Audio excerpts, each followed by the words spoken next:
Welcome, all you sinners and sodomites, to episode 64 of Bible Stories for Atheists. I am Josh. I'm Linz. And we are your guides to the gloriously goofy stories, literally, literarily littering the Bible.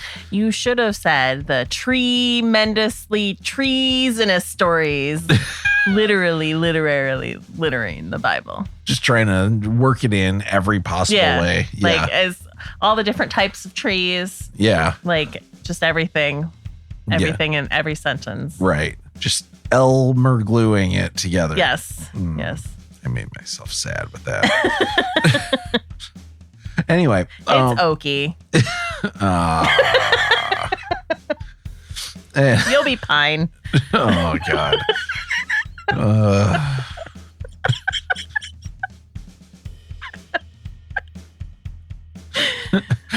Now I'm just trying to think of trees.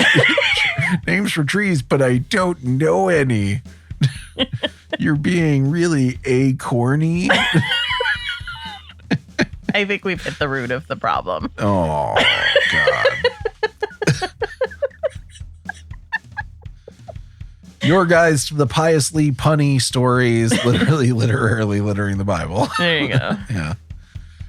Anyway, we're covering 2 Samuel chapters 15 through 19. Yeah, so we're talking about David now being kicked out of his kingdom by his son, going off into the wilderness once again, and having to fight to reclaim his kingdom. But he made it through the wilderness. He made it through. Song sounds like an Amy Grant song. No, it's like a virgin. Oh, is that like a virgin? Yeah. A classically pious song. I mean, as we all know, Catholics do worship Madonna. They do. So we got this email from a listener. Hey, Josh and Linz. Love the show. I'm sort of late to the party and I'm binging old episodes, but was thrilled to see y'all are still making episodes. Looking forward to continue. I get all the pop culture references y'all make, which is how we know that you're an old person like us. I hope you're both having as much fun making these as I am listening to it. And then he has a PS here. Deconstructing ex-Christian here. Depression sufferer, the regular stuff. Your podcast saved my life, etc. and all that. I'm sure you've heard it all before, but it's the truth. And then finally, a PPS. You can read this on the show if you want, but please don't use my last name, at least not while my Meemaw is still alive. Meemaw. LOL. Yeah. I think that implies that your Meemaw is listening to our podcast. Right. Well, she's a regular subscriber. A hate listener, probably. Yeah. Likely. She's that one person that left a 1-star review. Yeah. To answer the first thing that said, I hope you're having as much fun making this podcast as they have listening to it. And I guess I don't know how much fun they're having listening to the podcast. So a lot of fun. I'm gonna make an assumption here that it is a lot of fun. Yeah. And I would say that for the most part, in general, we do have a lot of fun making this podcast. I think so. Yeah. I definitely like it. I definitely I've been thinking more and more about this being like a great journal of going through the Bible. Like for me personally, like this, decades down the road, I can go back to this and like, really hear what I was thinking about as we went through this. And both of us can kind of like, not that you would ever care about going back to it, but yeah, maybe it'll be a great resource for Connor to use in the future when we're both dead and he has to build our AI from scratch. Yeah. I'm assuming that, when they recreate us as artificial intelligences, it's going to be because of this podcast. That's what we've left to endure beyond us. Oh no.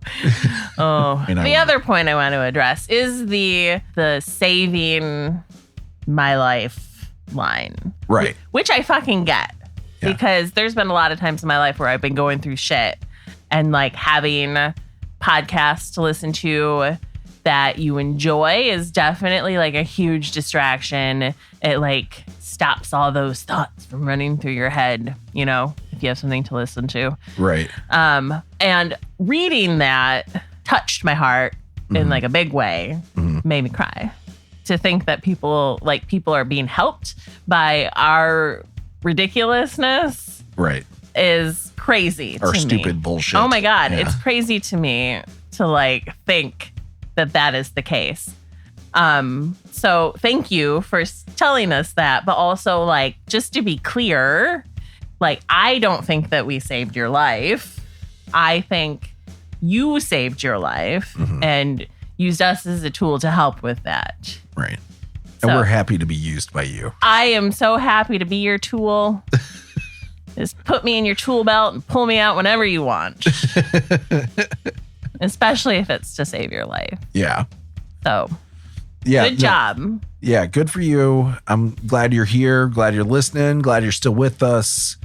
Keep going, you know, whenever you eventually get to this episode. Right. Yes. If you're binging it from the beginning. If you're binging it from the beginning, yeah. And to everyone who listens to us, obviously, we try to say this every once in a while. We don't get to it every episode, but like, thank you for sticking with us and like joining us on this weird ride that we're going on. Yeah, through the Bible. Like, we appreciate and love all of you. Yeah. In like a platonic way. Right. Maybe sexual. I don't know what you look like. Yeah. It's on a case-by-case basis when it comes to the sexual appreciation we have for each of you. Yeah, but definitely platonic love. Yeah. Yeah. That's a given. For sure. Unlike God, our love is unconditional. Yeah. I mean, if we find out one of you is like a serial killer, then obviously not anymore. But yeah. Yeah. That lessens things. It does. You're more of an acquaintance then. But so what we're saying it is still conditional. You're just you're the kind of person where we would just be like, oh, they seem so normal on the news the next day. Yeah, you know? yeah. They listen to our podcast. We thought like they got to be cool, right? Sure. Although, listen, if one of our listeners is a serial killer, and talks about us when they get arrested, that would probably. Yeah. I don't know where this is going. Make us more popular. Probably for the good. But listen, I read Catcher in the Rye 100% because a lot of people read that before they try and kill somebody. Right. And I think that was John Wilkes Booth's favorite book. Way back in the day before it was written. Yeah. Yeah. Anyway, whatever this bullshit was. Strap in, strap on for episode 64. Tree Sun.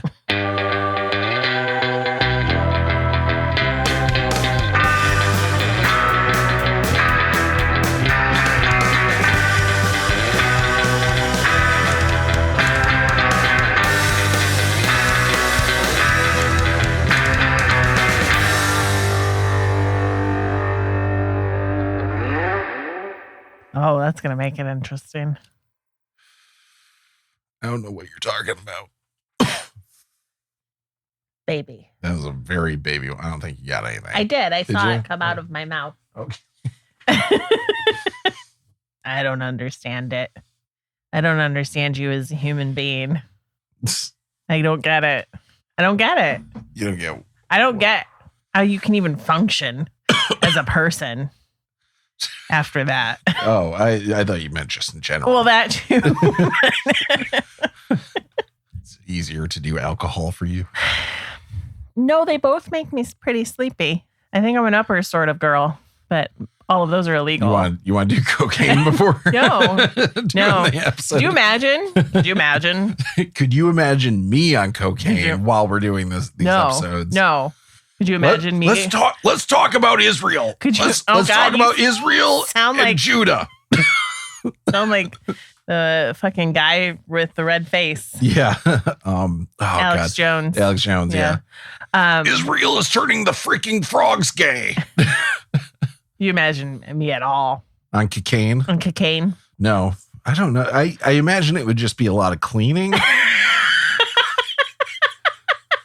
Probably. Probably. Our house would sparkle. Our house would probably be fully cleaned like 3 times in a day. Yeah. If you got your hands on some Coke. I regrout my bathroom. Finally. Yeah. Took it out with my teeth. Ew. Yeah. I think that's what happens on cocaine. I don't know. I don't know either. All I've ever learned about cocaine is from the Christians. Really? I meant like the DARE programs. And stuff like DARE's that. not Christians. I mean, it was Nancy Reagan. Oh, well. So she was Christian. So therefore, I blame the Christians. It's funny because I just now thought of what the acronym for DARE stood for again. Was it the Drug Abuse Resistance Education? Something like that. Yeah, that sounds right. They're teaching you to resist drug abuse. Yeah. What they really should have done is just teach moderation. Damn. Dame. Drug abuse moderation education. Yeah. Dame. Just handle your high. We know you're all going to do it.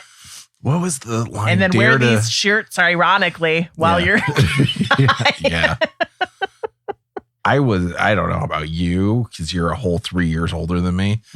But I was like at homeschool. You get the DARE. No, program? this was before homeschool. Okay. It's your mom. Okay. This is elementary school. Hand bejewel your DARE shirt. Did you guys also do the one where they play that one song and everybody has a drug, like a drug name necklace, and they sing "Turn Around," and someone comes around and turns around the drug like, "No, I'm not going to use you. No, I'm not going to use you." If we did, I don't remember. You remember those skits? I think that's too close to dancing.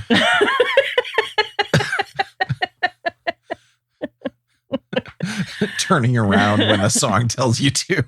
Previously on BSFA, David's kids don't fall far from the tree, especially his eldest.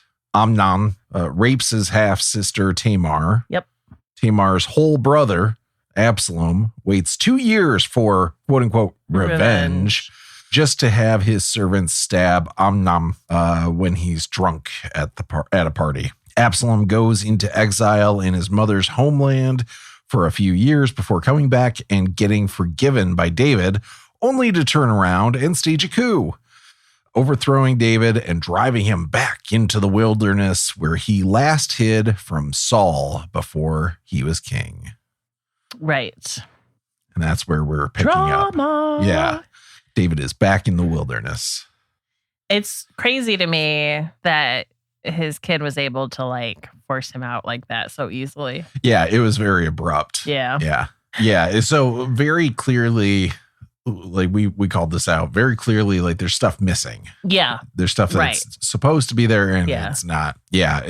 There's a lot of that throughout the story of David, like so much propaganda. Yay. The world's worst guidance counselors. David is heading out into the wilderness with all the people loyal to him coming along. Ziba, who you will remember was the servant of Saul that started serving Jonathan's son, Mephibosheth. Yes. So he shows up with a bunch of food. The king said to Ziba, "Why have you brought these?" Ziba answered, "The donkeys are for the king's household to ride. The bread and the summer fruit are for the young men to eat, and the wine is for those to drink who faint in the wilderness." The king said, "And where is your master's son?" Ziba said to the king, "He remains in Jerusalem, for he said, 'Today the house of Israel will give me back my grandfather's kingdom.'"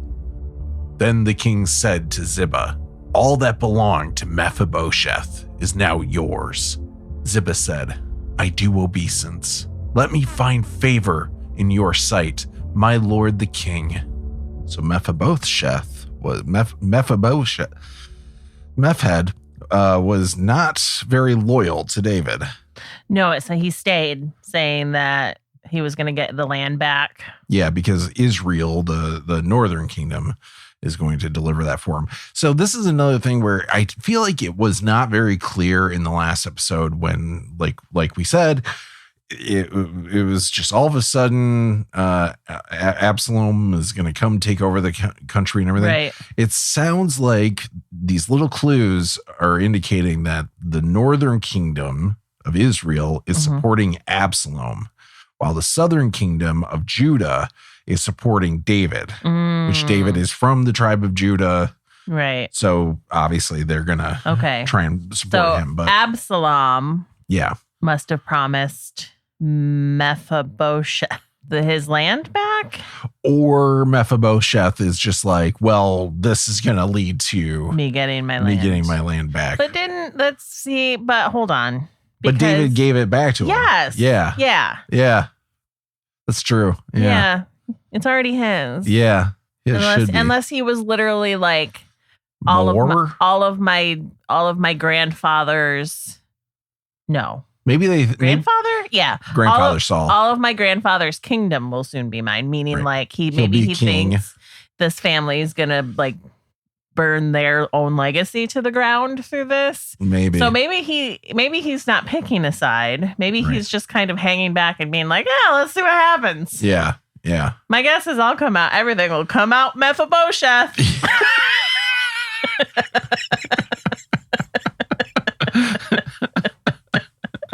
Things are always coming up Mephibosheth for me. Yeah. Yeah, and I don't think they will.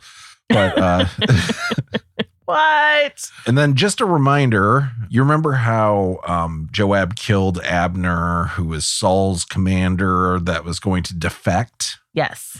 Well, Joab's brother, Abishai, you might remember, had kind of like a hand in that, right? Okay. And that is just an important. It was something like, I can't remember exactly. It was something like he was like persuading what's his name, or Abner, because I just said it, persuading Abner to like come over to this one area, and then Joab is the one who actually kills him. I see. It was something like that. They had some sort of hand in it. But anyway, that kind of is a little context for this. When King David came to Bahurim, a man of the family of the house of Saul came out, whose name was Shimei. He came out cursing. He threw stones at David and all the servants of King David. Now all the people and all the warriors were on his right and on his left. Shimei shouted while he cursed, "Out! Out, murderer, scoundrel! The Lord has avenged on all of you the blood of the house of Saul, in whose place you have reigned. And the Lord has given the kingdom into the hand of your son Absalom. See, disaster has overtaken you, for you are a man of blood." Then Abishai said to the king, "Why should this dead dog curse my lord the king? Let me go over and take off his head." But the king said, "What have I to do with you, you sons of Zeruiah? If he is cursing because the Lord has said to him, 'Curse David,' then who shall say, 'Why have you done so?'" David said to Abishai and all his servants, "My own son seeks my life. How much more now may this Benjaminite? Let him alone and let him curse, for the Lord has bidden him. It may be that the Lord will look on my distress, and the Lord will repay me with good for this cursing of me today." So David and his men went on the road, while Shimei went along on the hillside opposite him and cursed as he went, throwing stones and flinging dust at him. The king and all the people who were with him arrived weary at the Jordan, and there he refreshed himself. David is so forgiving. Yes, he just lets a guy throw rocks at him. And fling dust. Yes. And curse him. Yes. Yeah. Feels like something out of like a Monty Python sketch, though. Yeah. Yeah. Not to be overly particular about what's written in the Bible. But wouldn't David's son still be of the house of David? You mean because he's cursing the house of David? Yeah, and he talks about his son taking over and blah, blah, blah. Yeah, blah, blah. yeah, he would. Yeah. I mean, I guess, I don't know. If you try and overtake your father, does that mean you're starting your own house? Yeah, like, but is he now the house of you're Absalom? Still of the house. No matter how much you remove yourself from your bloodline, it's still there. Yeah. In your body. Right. The DNA. But did they know that at that time? Maybe not. Maybe not. That's a fair point. Right. Science was a little back then. Like little non-existent back then. It was happening in places. Happening in places. In places, yeah. Okay, so he's cursing David because of Saul dying. He's cursing David because David, he perceives it as David stole the kingdom from Saul's family, which good reason to. Because yeah. Especially like if you look past all the propaganda bullshit, there's probably another story behind all this. And this guy, which makes me think that this might be a somewhat true story, that there is some, I don't know. At the same time, I'm kind of like David's reaction to it doesn't sound right. Like, doesn't sound like legit for what he would do. But yeah, you know, it sounds a little propagandy, in and of itself. But the whole time you saying what was the guy's name? Shimei. No. Oh, the guy who was like Abishai. Yeah, when you were doing his lines. I don't know what else to call lines. His sentences. It felt really like you should be using like a very like harsh Irish British accent, especially when he calls him a dead dog or whatever he calls him. Yeah. Why should this dead dog curse? No, I can't do it on demand. Like a sailor. This is why I do the readings ahead of time. I can't do this shit on command. That's fair. So you brought up this guy and his brother killing Abner. Yeah. So, yeah, and I'm kind of bringing that up because it seems like often throughout this, these two, the sons of Zariah, are scapegoats for violence. You know, like these are the ones that commit the violence. It wasn't David. Right. It wasn't David. It was the sons of Zariah. I see. Who still, nonetheless, hold very high positions for him, despite him really loathing their violent tendencies, you know? Yeah. Well, I guess I don't have much more to say about this other than picturing the guy walking beside them for, I don't know, miles, just being like, this guy's a phony. Yeah, that's totally what it sounded like to me, too. You're a phony. This guy's a phony. Chucking. Yeah. Chucking rocks.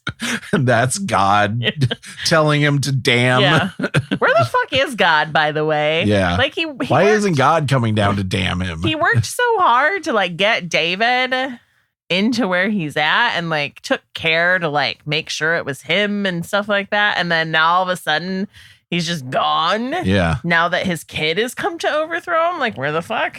Right. Did he go? Very conveniently not appearing in this story. Not like we've said it before, very little appearances by God in the story of David. Well, when the turn comes and David is able to, I don't know, kill his son or whatever, however he takes his kingdom back. Yeah. I'm sure God will pop up and give it back to him then. Yeah. Well, let's not to give away any spoilers, but so far, there's only one person we know of that David has killed, and I think that's just Goliath. Ah, you know, right. So, like, fair. David likely is not going to be the person to kill anybody. Okay, you know, all right. Yeah. Yes, technically, with his own hand. Right. He did order the killing of the one guy, and that pissed God off. Remember? Yes. Oh yeah. So even though his husband, even though his hand wasn't in the actual action, you could say he killed him. Yeah. You totally could. I think if that would be like the only that would be the only other person though, right? I think if you hire somebody to kill somebody else, you still go to jail for that. Yeah. You're still a murderer. Right. Charlie Manson went to jail. I'm pretty sure he didn't murder anybody. Right. That we know of, yeah. He got a lot of people murdered. Right.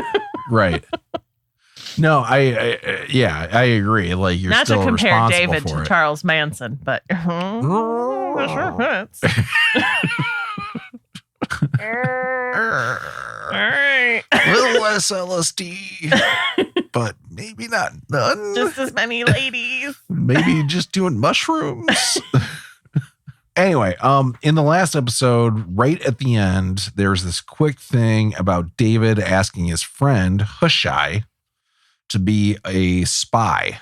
So he was going to stay in Jerusalem and spy for David. Okay. We get a paragraph here about Absalom questioning him about why he stayed. Okay. Right? Because he knows he's a known friend. Right. Of the king. And basically, Hushai just says that he is loyal to who the Lord says should be king. And he'll be loyal to Absalom just like he was to his father. Which, I mean, he's there, so not loyal, you know? Right. Like, well, clearly the Lord has picked somebody else. I'll be just as loyal to you as I was to the person you're replacing. Yes. By force. What I'm saying to you is I will be loyal to whoever has power. Yeah. How noble. That is how I stay alive. Right. Yeah.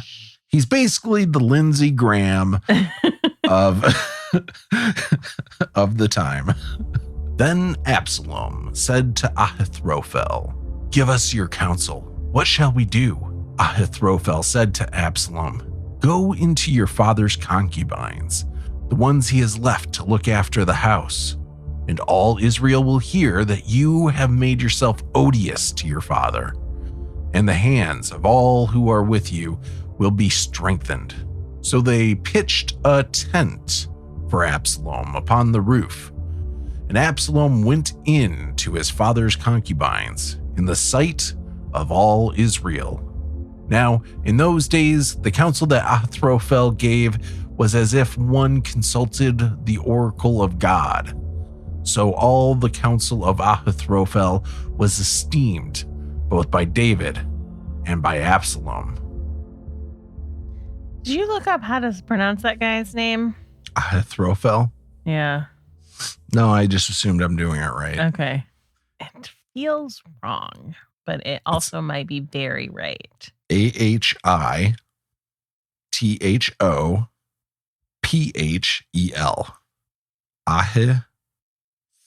Well, I guess there's no R, and I might be throwing an R in there. Ahithophel. Okay. That seems worse. It does. I like Ahithophel, and that's what all the recordings say. So that's what it is. Yeah.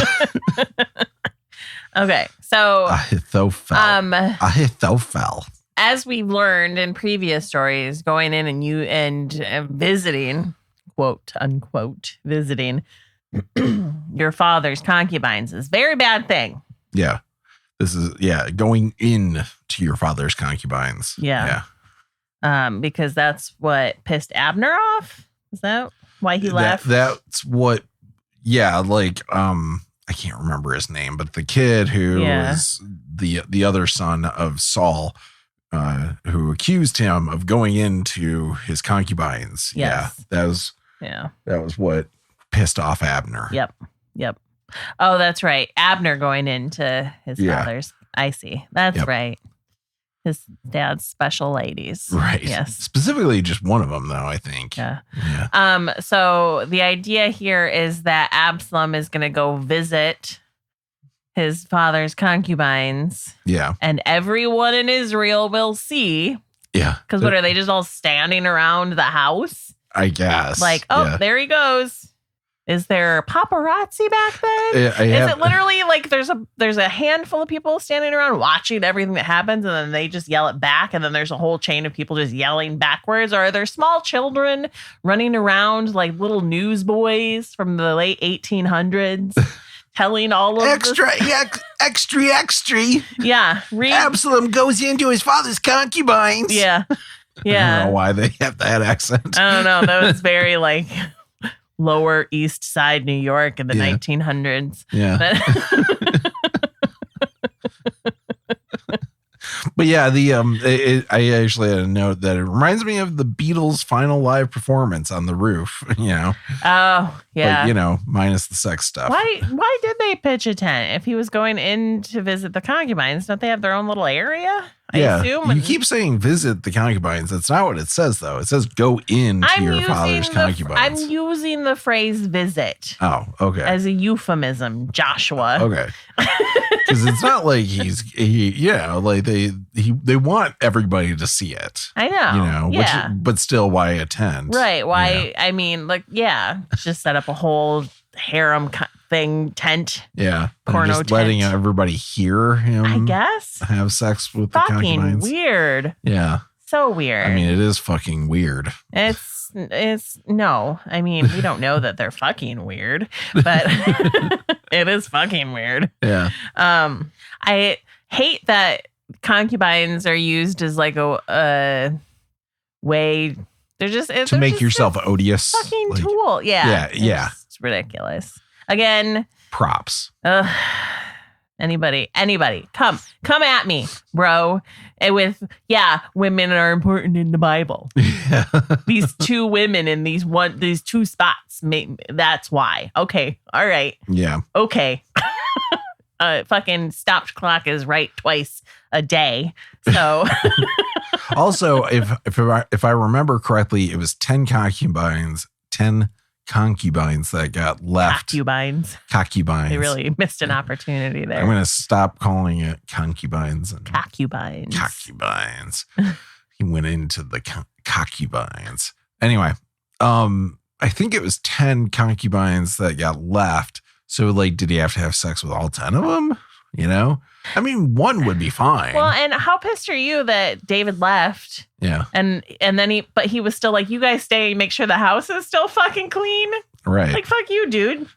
And the entire reason for doing that is to set up this story, which is a good reason to think it's not real, too. After telling Absalom to bang his dad's concubines, Ahithophel, that just sounds so fucking weird. Ahithophel comes up with another great idea. He tells Absalom to send him out with 12,000 men to pursue and kill David that night. Apparently, this idea pleased Absalom and the elders of Israel. Then Absalom said, "Call Hushai the Archite also, and let us hear too what he has to say." When Hushai came to Absalom, Absalom said to him, "This is what Ahithophel has said. Shall we do as he advises? If not, you tell us." Then Hushai said to Absalom, "This time, the counsel that Ahithophel has given is not good. You know that your father and his men are warriors, and that they are enraged, like a bear robbed of her cubs in the field. Besides, your father is an expert in war. But my counsel is that all Israel be gathered to you, from Dan to Beersheba, like the sand by the sea for multitude, and that you go to battle in person. So we shall come upon him in whatever place he may be found, and we shall light on him as the dew falls on the ground, and he will not survive, nor will any of those with him. If he withdraws into a city, then all Israel will bring ropes to that city, and we shall drag it into the valley until not even a pebble is to be found there." Absalom and all the men of Israel said, "The counsel of Hushai the Archite is better than the counsel of Ahithophel." For the Lord had ordained to defeat the good counsel of Ahithophel, so that the Lord might bring ruin on Absalom. Hushai gives him bad advice, intentionally bad advice, of saying, you should go out and pursue your dad personally, instead of just letting Ahithophel go out and do it. I see. So, okay. I'm glad you explained that, because honestly, I got real lost. I know. It was all of that. I know. It was a lot of shit that you I was sitting here, I was starting to panic because I was like, I don't know what they're saying. I have no idea what they're talking about, and I have nothing to say. I'm just going to look at Josh and be like, do. Was I funny? You'd be surprised how often that works. It's most of the show. And then there's this short, uninteresting story of Hushai passing this info to David through these priests who also stayed behind. And we get a really interesting little thing where it says, when Ahithophel saw that his counsel was not followed, he saddled his donkey and went off home to his own city. He set his house in order and hanged himself. Whoa. He died and was buried in the tomb of his father. Yeah. Wow. I know. Talk about an overreaction. Just once his counsel isn't followed. Could you imagine? No, listen, I'm going to say this. I think I give very good advice. Right. And I don't want to say that usually I'm right when I tell people my advice to them, but a lot of times it feels like I am. Yeah. And could you imagine if I just killed myself every time somebody didn't listen to me? I'd be Every dead time. like 100 times. I know. Yeah, this guy really takes it seriously. Wow. Yeah. Yeah. That's the main reason why people kept listening to him. It wasn't because his advice was good. It was because they didn't want to be responsible. He would give them advice, and then he would say, if you don't do this, I'll kill myself. Yeah. So really just passing on a personal responsibility Yeah. to have a guy not kill himself. Right. But so Does he not have kids? Well, he set his house in order, so that's probably him taking care of them.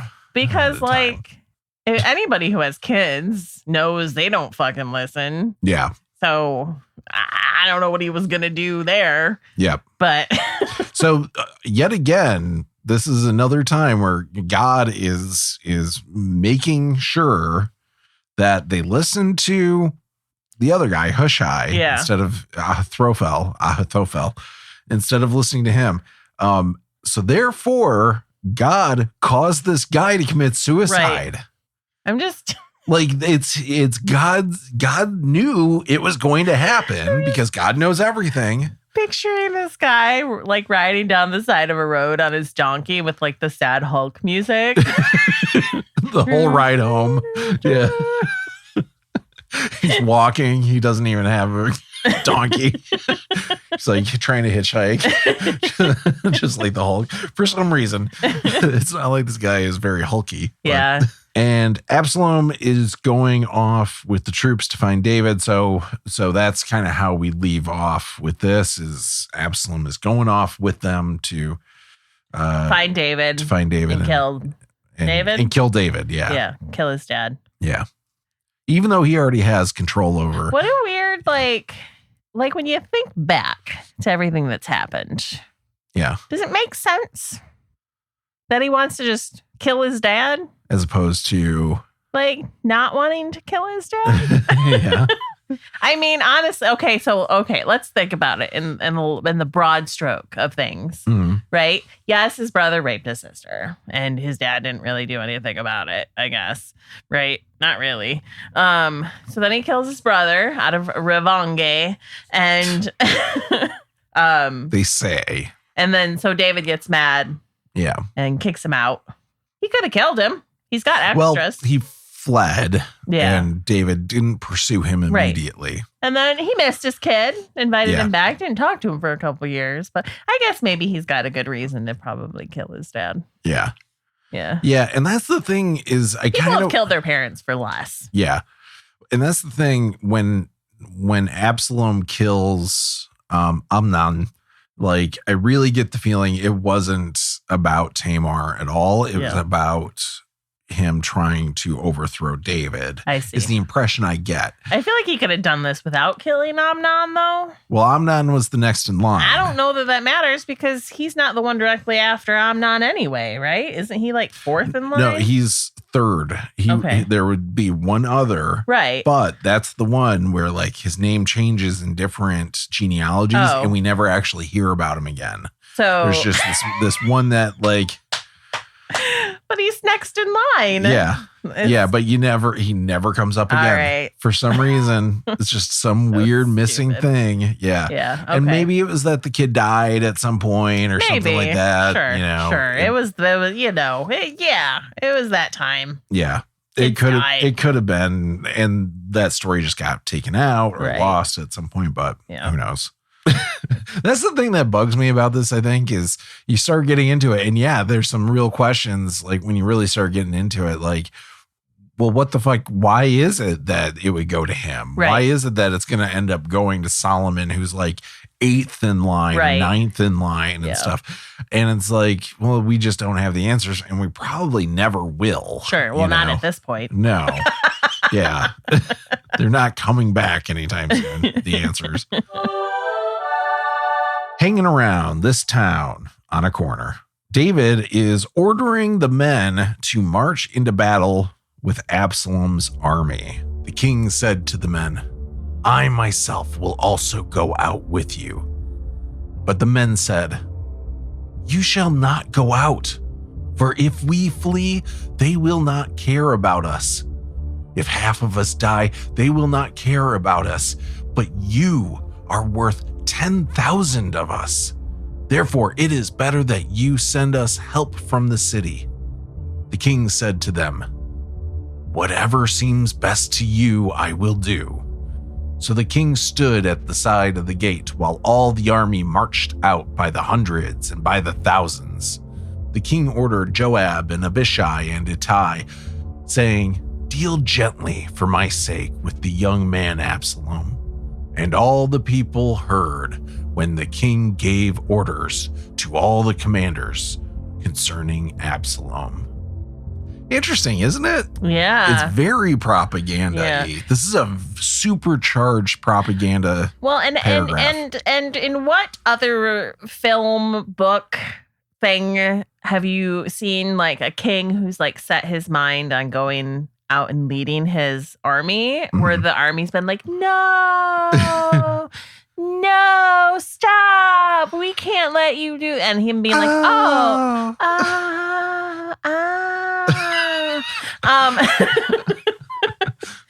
no, and the king being like, oh, okay. Right. I guess I'll stay. Yeah. If y'all want me to. I guess I'll stay. Yeah. Bye. Bye. Goodbye. Goodbye. Yeah. Bye. Have fun storming the fucking castle. Glad you guys agree that I'm worth 10,000 of you. Yeah. It's not like I could be replaced, except, I have 100 children, all of them which could replace me. One of them's trying to. Yeah. It's to me, like when I read this, the more and more I kept thinking of Donald Trump. The more I kept thinking like, oh my God, this totally sounds like something he would say happened. Yeah. You know, like they said that I was worth 10,000 of them. In fact, I think we have audio of him saying this. I wanted to go with the army, but they say, no, sir, no, you're too important. We're nothing. No one cares about us. You're worth hundreds. No, you're worth 1,000. Sir, you're worth 10,000 of our lives. Please stay here. 100 soldiers say this to me. Tough guys, tearing up, tears running down their cheeks. It's pathetic. And I told them, don't hurt my son if you can help it at all. Don't hurt him. He's not a bad apple. He's just been brainwashed by these solocrats. That's what I said. I said that, and everyone heard it. You can ask anyone. Yeah. You're very proud of that. I am. That's not me. I did not do that. I best $20 I spent. Fiverr. On Fiverr for that one. Do you think this guy, you gave him the script for him to do? Do you think he was like, what the fuck? Oh, I guarantee it. I made sure to explain it because I was like, it's not political, really. Really. I mean, of course it is. In the idea that Trump is a piece of shit is political. I feel like that's pretty bipartisan. We might not admit it. Right. But it's pretty bipartisan. It's just we all you know want a he's piece shitty. of shit running the country or not. Yeah, and just some people are okay with a piece of shit running the country. No, I get it. And that's fucked up. Yeah. Sure. Anyway, I also before going to Fiverr, I was like, I'll just see if I can get one of those AI bots to do it. So I found a free one that I could only do part of this for free within a month. I'd have to wait for another month to do any more for free. But this is what the AI Donald Trump sounded like. I wanted to go with the Army, but they say, no, sir, no, you're too important. We're nothing. No one cares about us. You're worth 100, no 1,000. Sir, you're worth 10,000 of our lives. Please stay here. That's terrible. I know. It sounds more like Joe Biden than it does. Which terrible. Joe Biden was another option. It just sounds like generic white guy. Older white guy. Yeah. And I mean, they all do kind of sound the same. Right. Yeah.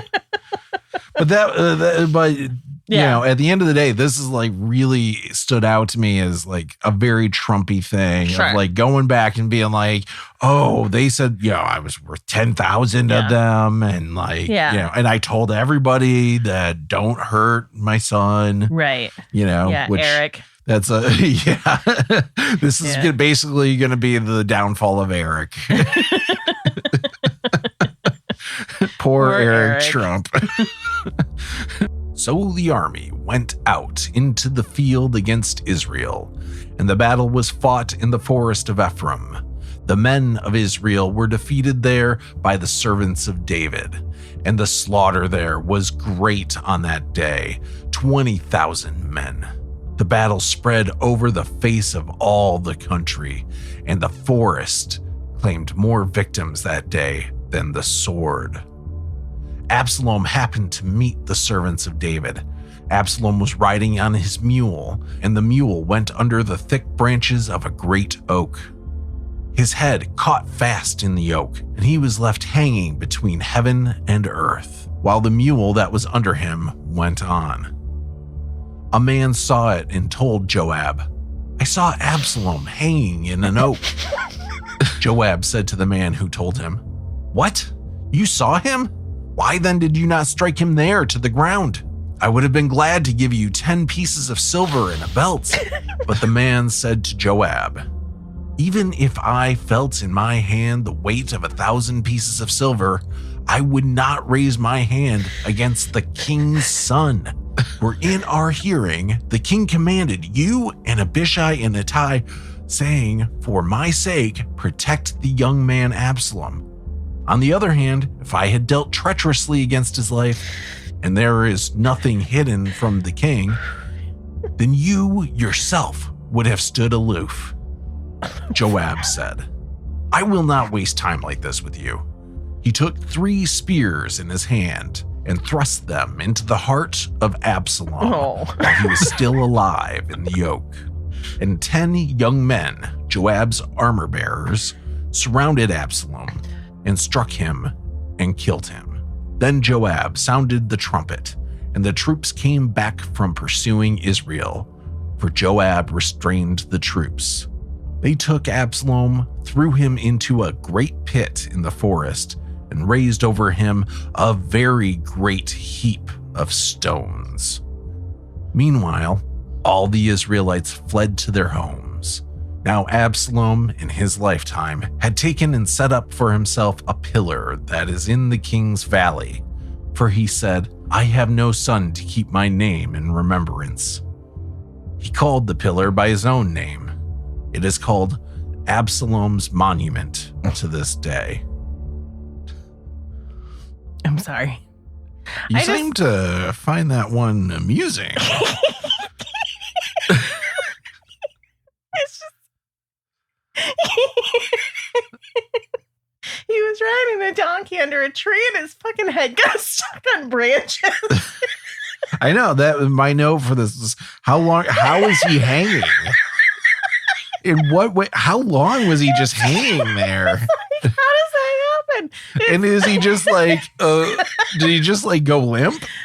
Did he not Like- touch the ground? Donkeys aren't that tall. No.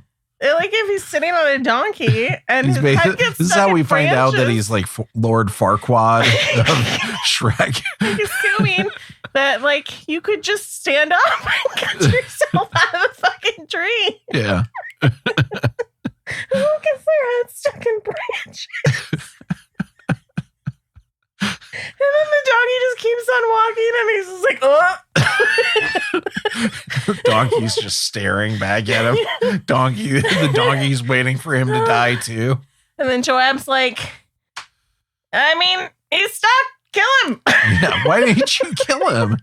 He's like, well, the king would be pissed. Yeah. You know? He is going to be pissed. And you wouldn't do anything if he was pissed at Right. me. You know? yeah. And so then Joab goes over with 3 spears.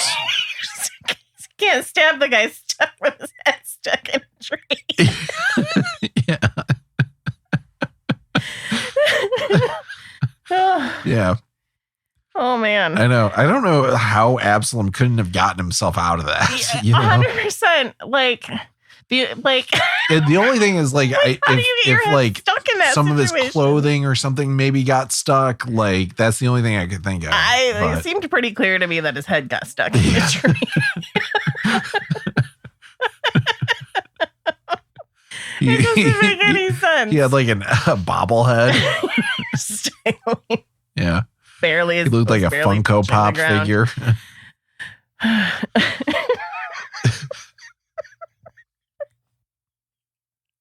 Yeah, so that was Why do you weird. let that happen?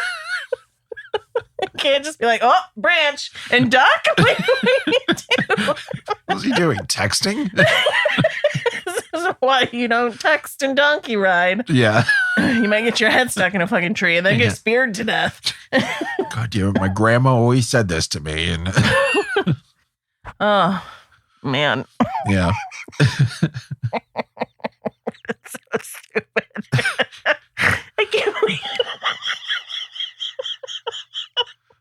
I can't believe that's how he dies. Yeah. It's so crazy.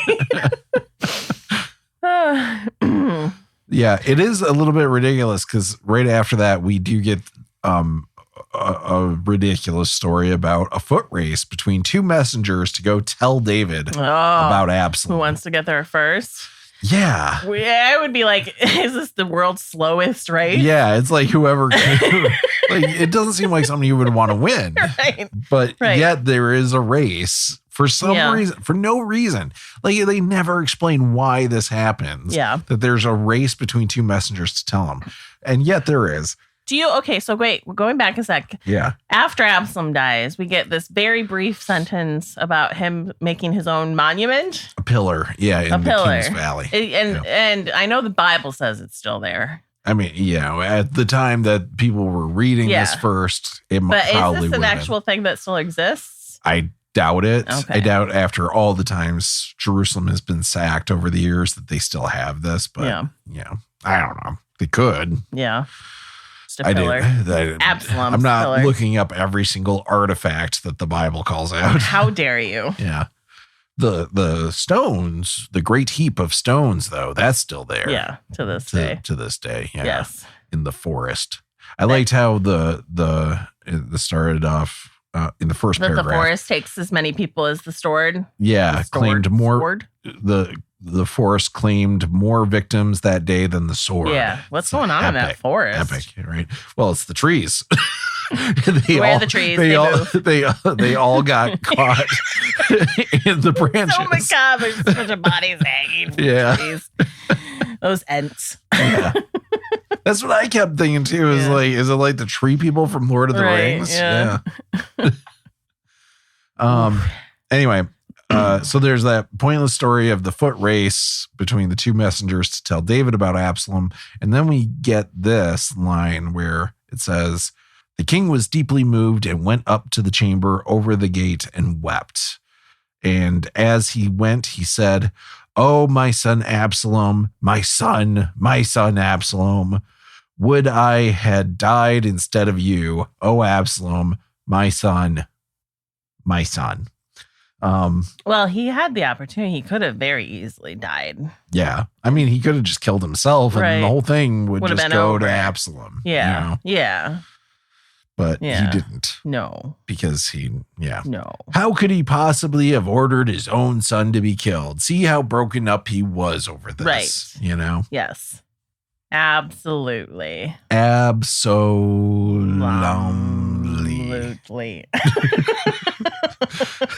It doesn't work. No. No. It was told to Joab, the king is weeping and mourning for Absalom. So the victory that day was turning into mourning for all the troops. For the troops heard that day, the king is grieving for his son. The troops stole into the city that day as soldiers steal in who are ashamed when they flee in battle. The king covered his face, and the king cried with a loud voice, "Oh, my son Absalom! Oh, Absalom, my son, my son!" Then Joab came into the house to the king and said, "Today you have covered with shame the faces of all your officers who have saved your life today, and the lives of your sons and your daughters, and the lives of your wives and your concubines, for love of those who hate you and for hatred of those who love you. You have made it clear today that commanders and officers are nothing to you. For I perceive that if Absalom were alive and all of us were dead today, then you would be pleased. So go out at once and speak kindly to your servants. For I swear by the Lord, if you do not go, not a man will stay with you this night, and this will be worse for you than any disaster that has come upon you from your youth until now." Then the king got up and took his seat in the gate. The troops were all told, "See, the king is sitting in the gate," and all the troops came before the king. But Yeah. Joab's got some balls on him. Joab? Yeah, that's the one who was just talking to David, right? Yeah, calling him out. Yeah. He's got some big old balls. Big old balls. Big old balls. Some big old Joab balls. I mean, honestly. Yeah, to be like, I'm pretty sure you would be happier if right. Absalom was still alive and we were all dead. Yeah, even though you ordered us to go fight his people and he was with his people. Yeah. He didn't let his people convince him that he shouldn't go out into battle. Mm-hmm. Maybe the wrong guy won. Right. David. Yeah. Can we think about that a little bit? Can we just sit in here and think about that? Maybe take a minute. The wrong guy won. I don't know. I'm just throwing it out there. Seems like it might be true though. Yeah. Yeah, he's and I don't know if it's because they're related or because David has already kind of let Joab do whatever he wants, that he feels comfortable speaking to him so candidly. Because Joab is, just as a reminder, Joab is his nephew. Right. Yeah. Yeah. And is his person that kills everything. Right. His commander. Yeah. No, very specifically. Yeah. He's the person that kills all of his problems for him. He kills all of his problems. Yeah. Killed Abner. Yep. Has killed Absalom. Yeah. Kills people that start with AB names a lot. Didn't he have something to do with what's the one guy too? Dying, the Bathsheba's husband. Oh, you're absolutely right. Yeah. He was the commander that ordered him up to basically the front lines. Right. Yeah. Yeah. Yeah. Yep. He's the problem solver. So I guess that kind of gives you. He's the fixer. Yeah. I guess that gives you a little bit of leeway to be like, oh, he's the Michael Cohen. Oh my God. To David's Donald Trump. Yeah. I wonder if it will go the same way. Yeah. Meanwhile, all the Israelites had fled to their homes.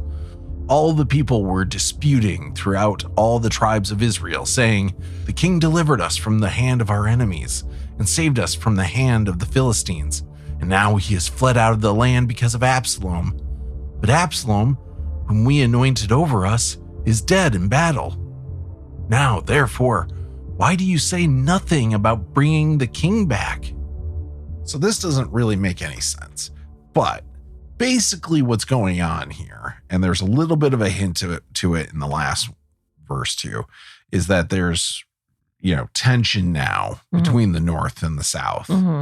Essentially, we're brewing a new conflict between Israel and Judah. Not a new conflict. It's, again, Israel seemed to be supporting Absalom, but now that Absalom has been killed and David's coming back, now it's like Israel is kind of like, oh, we were okay with David coming back, and Judah's like, no, you weren't. Right. But, that's the kind of, I don't really know how to interpret it, but that's all I know is like, it's kind of about this feuding that's going on there.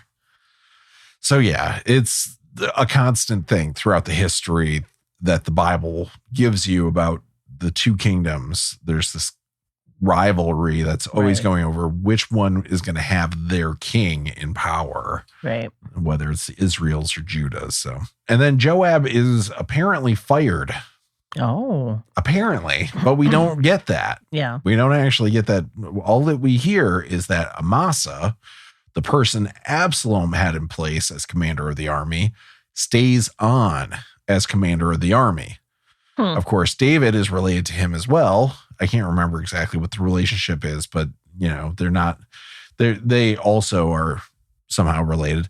But we never get a scene where he tells Joab that he's done being commander. It's super weird that you would put the commander of the team that lost in charge. Yeah. I mean, I could see wanting to get Joab out of there. Right. He is a loose cannon. Yeah.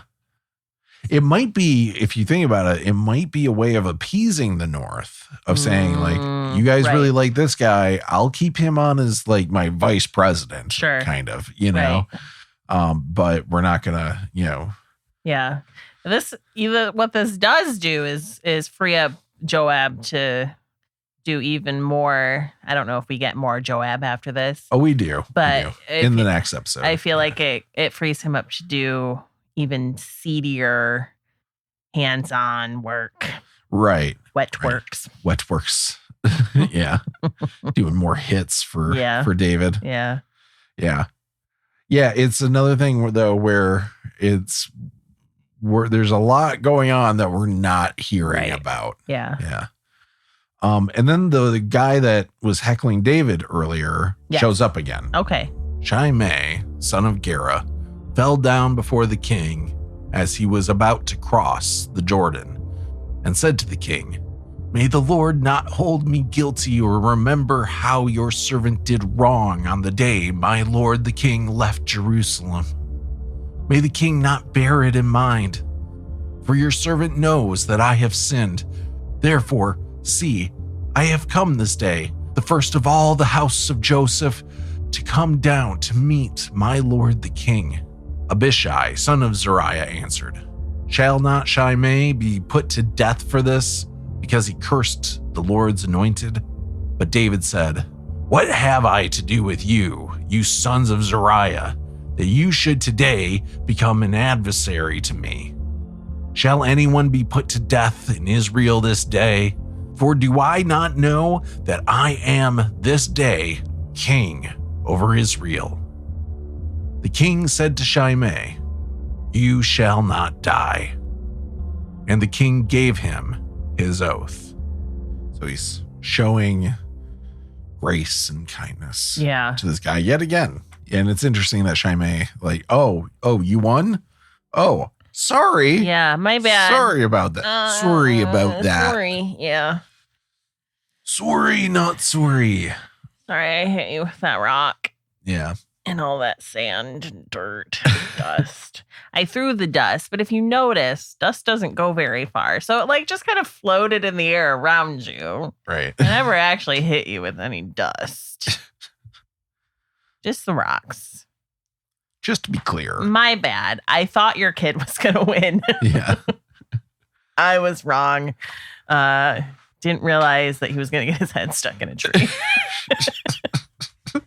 Should have known Clearly that not fit to giant rule. head of his Clearly not fit to would rule. have played into his death somehow. Yeah. Who would have imagined that when we said he had a giant head, I thought people were talking about his ego. Yeah.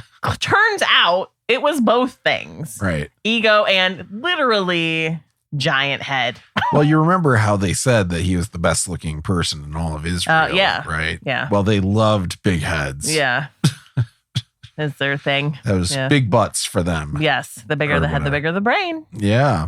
And then speaking of people who did him dirty while he was down and out, we meet Mephibosheth again.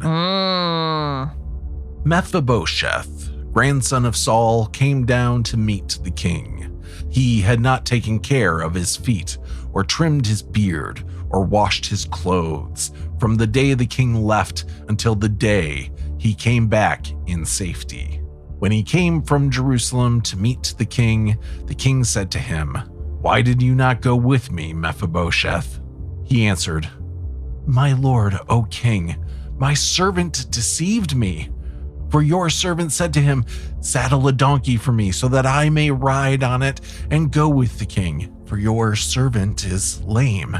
He has slandered your servant to my lord the king, but my lord the king is like the angel of God. Do therefore what seems good to you. For all my father's house were doomed to death before my lord the king. But you set your servant among those who eat at your table. What further right have I then to appeal the king?" The king said to him, "Why speak any more of your affairs? I have decided. You and Ziba shall divide the land." Mephibosheth said to the king, "Let him take all, since my lord the king has arrived home safely." I'm sure that's exactly what he said. Yeah. It's my reward is that you're back. Yeah. I'm just so glad. As you can tell, I can finally shave again. I haven't bathed since you've been gone. Yeah. If that doesn't tell you something, I don't know what will. Right. I was clearly distraught. And I didn't follow you because I can't. Yeah. Motherfucker. Yeah, for I those, can't walk. Yeah, for those who don't remember, this is the kid that was crippled in his feet. Yes, the nanny dropped him. Yeah, when he was 5 years old. Yeah. So wait, he's saying that he asked one of the servants to saddle him up a donkey. He asked Ziba specifically. Is what he's alluding to is that he asked Ziba to get him a donkey so that he could ride out with the king. Yeah. And instead, Ziba just took a bunch of food and went out and was like, here's food.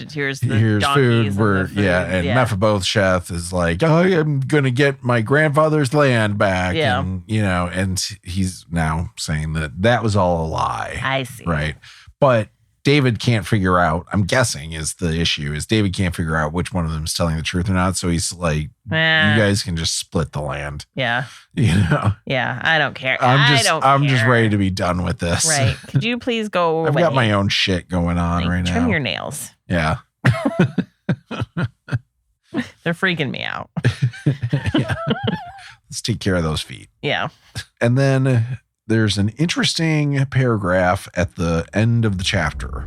Then all the people of Israel came to the king and said to him, "Why have our kindred, the people of Judah, stolen you away and brought the king and his household over the Jordan and all of David's men with him?" All the people of Judah answered the people of Israel, "Because the king is near of kin to us. Why then are you angry over this matter? Have we eaten at all at the king's expense? Or has he given us any gift?" But the people of Israel answered the people of Judah, "We have 10 shares in the king, and in David also we have more than you. Why then did you despise us? Were we not the first to speak of bringing back our king?" But the words of the people of Judah were fiercer than the words of the people of Israel. Very odd. It is. And clearly they're not all the people of Israel and all the people of Judah are all yelling at each other in unison. Yeah. Although that would be very weird. The Bible is perfect. And that is what the Bible is saying. How are the people from Israel we were the first ones to say that to bring him back as king. And Judah's like, we never left him as king, bitches. Yeah. We didn't have to say that he needed to come back. He was still our king. Right. I don't know what you got twisted, but like, we never defected. Do you understand why he loves us more? We never defected. Always on his side. He loves us more. Also, clearly, you all are stupid. Yeah. If you can't figure that out. Yeah. An important thing to keep in mind, too, with this is that this is being actually written when it's compiled and stuff like that after the Northern Kingdom has already fallen. So all these Israelites have moved down into Judah, and Judah is the kingdom that is remaining. You know, the other one was taken down by the Assyrians, if I remember right, was the first one. So there's a reason why Judah keeps kind of coming across as the bright shining one. You know, that's part of the propaganda, is because that's the one that survived. Gotcha. But again, it's you know, setting up another scrape between Israel and Judah. Scrap. Yeah, another row. Yeah. Like, you know, which hasn't really ended because, again, they were fighting each other here. Yeah. You know? Right. It seemed to be that was the case. It's such a weird thing to fight over, though. Mm-hmm. Like, whether the king loves you more or not. I mean, honestly. Okay, so the American Civil War, right? The North and the South fought each other, and the South lost. And it would be like if the South went to the North, like, I don't understand why the president likes you guys more than he likes us. We weren't trying to defect. What are you talking about? We didn't want to set up our own country. Yeah. We were the first ones after this war was over to be like, yeah, man, let's all live together under this president. It was us. And the North being like, okay. Right. When are you gonna tell yourself, buddy? Yeah. Yeah. Now I'm just picturing Robert E. Lee riding his horse into a oak Getting tree his and head getting his head stuck. You said something about like maybe it was his clothes that got stuck in the tree. Yeah. And not his head, which is probably more of an accurate thing, but I just can't help but picture that his head just got stuck in the tree. And he couldn't get it out. No. Yeah. It's completely ridiculous, and it just seems to fall in line. Help! Well, the donkey just keeps going. Yeah. Like, doesn't turn around or realize that he's lost his load or anything like that. Oh, this is easier. I'm just gonna keep walking straight. I'm not gonna question this. Well, we know what happens to donkeys who question in the Bible. That's true. That's it. That's pretty much it for this episode. What a good time. Yeah. Next time on BSFA, like I said, Northern Kingdom and the Southern Kingdom are going to get into a bit of a fight again. And we'll see how far that goes. Joab and Amasa have a conflict. Oh. Imagine that. Right. And we hear more about giants like Goliath. Oh. Yeah. Fun. A little bit. We hear it a little bit. Let's manage expectations a little bit. It's still the Bible. Say it again. Every time you think you should get excited about something in the Bible, just remember, no, you shouldn't. That's fair. And our next episode is probably going to be a while before it comes out. That is correct. We're taking a break. Yeah. A little bit of a break. Going back to every 2 weeks, but taking a nice holiday break / Josh's mental health break, because like you guys know, you're not reading the Bible, you're listening to it, as am I. And Josh is actually reading this shit and only passing along the stuff that he finds to be the most important, which means there's a lot of shit he's reading that we don't even get to hear. Yeah. So sometimes you just need a break from that. Yeah. But still going, you know, like I'm still all for like continuing on and all that stuff. The whole break is nice. Yeah. It's the holidays. Yeah. Lots of stuff going on. We have a lot of stuff going on that requires some attention and stuff. So, working on that, working on family stuff for a little bit. I guess what we're saying is don't worry. Be happy. Yeah. We'll be back. We will.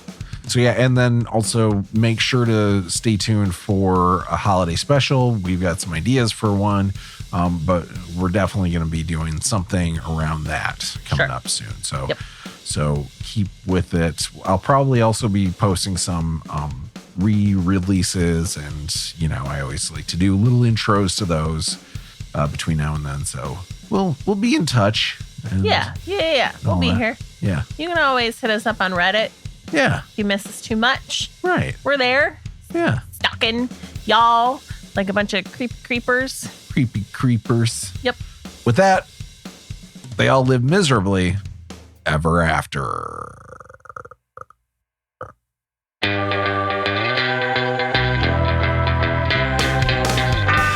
Thank you so much for checking out our podcast. Help us grow the audience by sharing us with your friends or giving us a share on social media. And we love hearing from you. You can reach out on our website at bsfa.cc.